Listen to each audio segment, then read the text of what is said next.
So guys, just before the video starts, just want to say go check out this company called Kinch Gaming. They're really good controllers. They're better than Scuff in my opinion. So guys, don't forget to check them out and use Prisma5 for a 5% discount.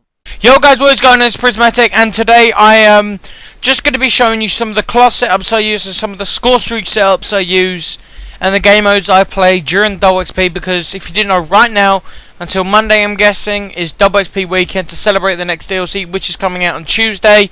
But yeah, guys, I've almost managed to hit that Grandmaster Prestige 7 levels and I'll be there. But so I'm not that far close to double XP. I'm going to be grinding it out, trying to get this whole Prestige and that done in probably a day or so. So I might just go on one of my friends' accounts and start leveling up his, because I don't know, because I get bored and I want to do something. But so guys, we'll start off first with the Bow 27. I do have the Obsidian Steed, but I'm just trying to change it up a little bit. Try and use the normal bow as well as the Obsidian Steed. But as guys, I've got low profile, blind eye, blast pressure and scavenger, which these are my must perks to use, because blind eye is really useful because of a lot of people will be calling in warbirds and all that on the enemy team and all that kind of stuff, so you won't be able to see by that. And low profile, so you don't get seen by UAVs, because UAVs aren't hard to get, especially if you put support on them. But so guys, we got that. So there we got the HBR Insanity.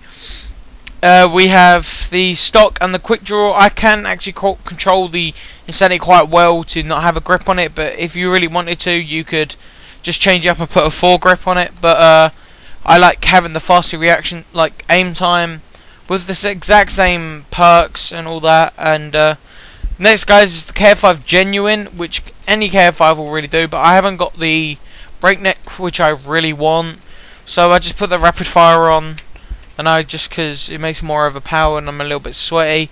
And then I've got grip, obviously, to try and balance it. Next we have the rigger, because of the fact of with my Scorestreak cell, which I'll get to in a bit, has 4 Scorestreaks. I can only have 2 attachments, so I have all of them here, as you can see, guys. I have the Strider and I have the Speakeasy, but the Rigel actually really works well in the recoil section without a grip, because if I keep the advanced rifling on, and that, if I just show you now, guys, if I just aim it on the wall, look, it doesn't barely move. Just showing you guys just like how overpowered it actually is. And if I really wanted to, actually, I'd rather maybe run this, because then you've got a load of ammo and it's easy enough to be going back on. But so that is probably a really good idea. Actually, I'm going to change that, yeah, to stock and not stock, advanced rifling and extended mags. And last of all, I have the AK-12 RIP. For some, I don't know what it is with this gun, but for some reason, if I haven't got a suppressor on it, it feels terrible. So I've got stock, because I always run in every assault rifle. I can't play without it. It's just horrible for me.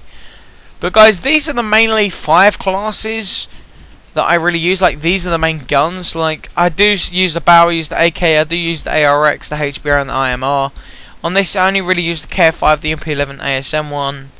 I haven't even unlocked I only use the Amors and that, but I have the blunderbuss. But this weapon's absolutely terrible, to be honest. But and the attack's quite good, actually. I enjoy using that. But guys, that, if you're wondering why there's only 5 guns, this is because why. So these are actually the Scorestreak setups I'll be using, depending on what I want to go for. So here, guys, as you can tell by the title, it says DNA for the win. So this is what I will use when I have a DNA bomb, when I'm going for a DNA bomb. So you've got the same perks as usual, and then you have a UAV.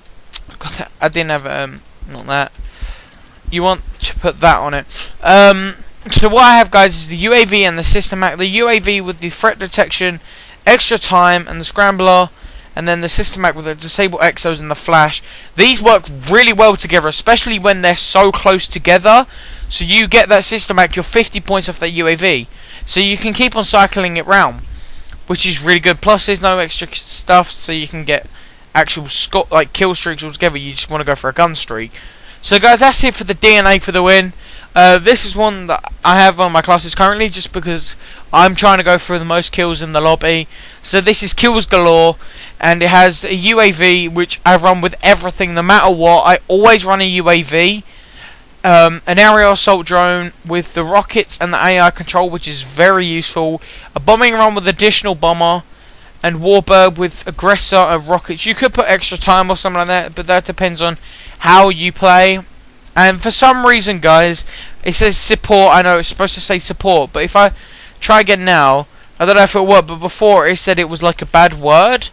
Look, if I try to show you now, look, it says text prohibited for support, so I have to keep with support. But guys, this is support class, so this is where you just if you say like you're in a group of friends playing and all that, this is a really good class for you.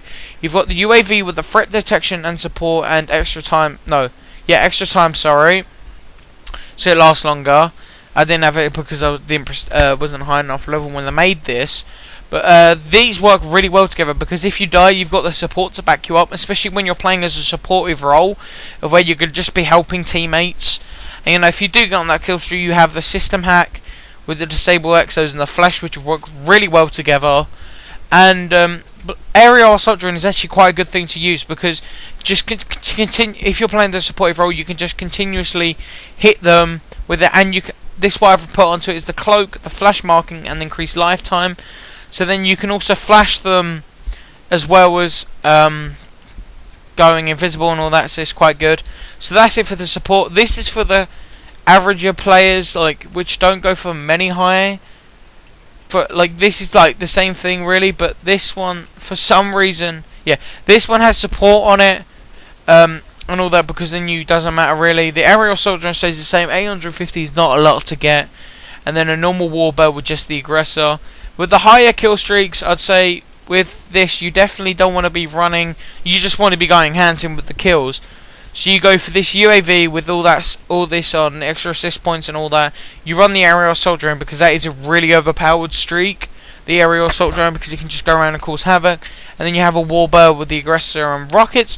So guys, this is for the score streaks part. We've done the kill streaks, and we've done all the score streaks. So now, guys, I'll start talking about game modes. So if we head on, guys, so game modes are really good. Domination's a really good game mode. If you play the objective well, you keep on capping flags. You know, if you can get 12 plus caps a game, you can get a lot of XP for it. So if you just keep on playing the objective plus slaying, you're going to get a lot of XP. Another one, momentum is good if you're with a full 6-man, because with momentum you can use it to your advantage. So we were playing the other day, and I think I got about 30,000 XP just without double XP. And what we did is we pushed them to the back flags of theirs, and we spawn trapped them until overtime. I ended up with a load of kills, and it was really fun, because we could just continuously spawn trap them because they would stay in the same positions. So another good game mode is hardpoint. If you play the objective well, if you just go around slaying, you're not really going to get much XP. But if you can sit there and drop in the hardpoint, keep on backing in or whatever, and slay inside of the hardpoint where everyone's jumping in and all that, you can get a lot of XP, because you can get about 300 points. No, about 200 points for every kill you get with in the hardpoint. Another one, believe it or not, is actually capture the flag, but this is if you play it well. So capture the flag, what you want to do is that you want to actually hold the flag and kill enemies. You get at least 200 plus XP every time you get a kill while you have the flag. Plus, if you're about to die or whatever, you can run out there and just cap the flag for yourself. And also, it's really good to get the flags back if they take it from you. So guys, this has been Prismatic. Hopefully this kind of helps you. These are the game modes I like playing. These are the classes I use, like the guns.